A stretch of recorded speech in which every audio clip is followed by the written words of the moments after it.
Marash Kumbulla po kalon sezonin më të vështirë në karrierën e tij duke mos gjetur qetësinë e pretenduar në kampionatin spanjoll. I transferuar me shumë bujë pas një sezoni të mirë te Espanyoli, mbrojtësi kombëtares nuk po arrin të kalojë tëmtimet të Mallorca. Problemet fizike vazhdojnë të pengojnë vazhdimsinë e tij, i cili këtë sezon nuk ka arritur të gjejë stabilitetin e nevojshëm. Mallorcën dhe sërish ka pasur probleme. Qendërmbrojtësi shqiptar ka pësuar së fund mi një tjetër tëmtim muskulor, këtë herë në zonën e aduktorëve, një shqetësim që erdhi në mënyrë të papritur gjatë një seance stërvitore rikuperuese pas ndeshjes së kampionatit.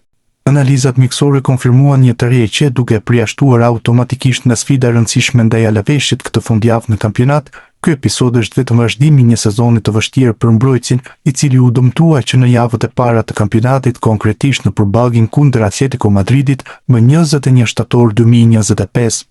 Ai dëmtime lë jashtë fushave për disa javë dhe ndikoi dukshëm në ritmin e tij. Edhe pse u rikthye më pas në skuadër, Kumbulla nuk arriti të rikuperojë plotësisht formën, duke kumbulluar vetëm 200 minuta aktivizim në 10 ndeshjet pasuese, një tregues i qartë i vështirësive fizike dhe mungesës së vazhdimësisë.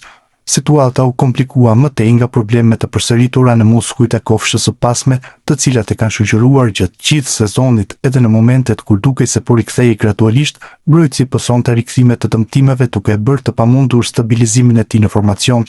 Në javët e fundit ai arriti të rikthehej në disa ndeshje, përfshirë një paraqitje të shkurtër kundër Rayo Vallecano's, por pa arritur të japë kontribut. Në total, këtë sezon ai ka munguar në 23 ndeshje të kampionatit për shkak të problemeve të ndryshme fizike, një shifër që tregon qartë ndikimin e dëmtimeve në karrierën e tij aktuale.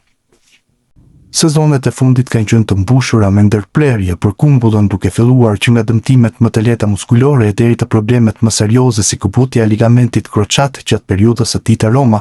Vetëm në sezonin 2022-2023 ai mungoi për më shumë se 250 ditë, duke humbur një pjesë të madhe të ndeshjeve. Edhe në vitet pasuese lista e dëmtimeve përfshin shqetësime të shpeshta në kofsh, tendosje muskulore dhe probleme me aduktorët. Rikthimet e shpejta shpesh janë shoqëruar me rikthim të dëmtimeve, çka tregon një cikël të vështirë rikuperimi dhe menaxhimi fizik. Këto probleme të përsëritura kanë ndikuar drejtpërtejt në vazhdimsinë e tij dhe në mundësinë për të ndërtuar formë të qëndrueshme në nivelet e larta. Nga ana statistikore, sezoni 2025-2026 paraqitet si një nga më të vështirët në karrierën e Kumbullës, me vetëm disa paraqitje dhe një mesatare vlerësimi relativisht të ulët. Ai ka qenë larg pritshmërive që kishte krijuar më parë. Në kontrast, sezoni 2024-2025 te Espanyoli ishte dukshëm pozitiv, ku ai luajti rregullisht dhe kontriboi me 35 paraqitje, duke treguar stabilitet të formë të mirë.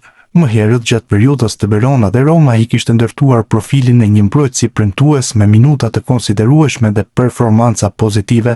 Megjithatë, rënja e vazhdimësisë në sezonet e fundit e diktuar kryesisht nga dëmtimet ka ndikuar ndjeshëm në statistikat e tij dhe në rolin që ai luan në skuadrat ku ka qenë pjesë. Me dëmtimet e vazhdueshme, Kumbulla do të rikthehet te Roma për të kërkuar një tjetër aventurë.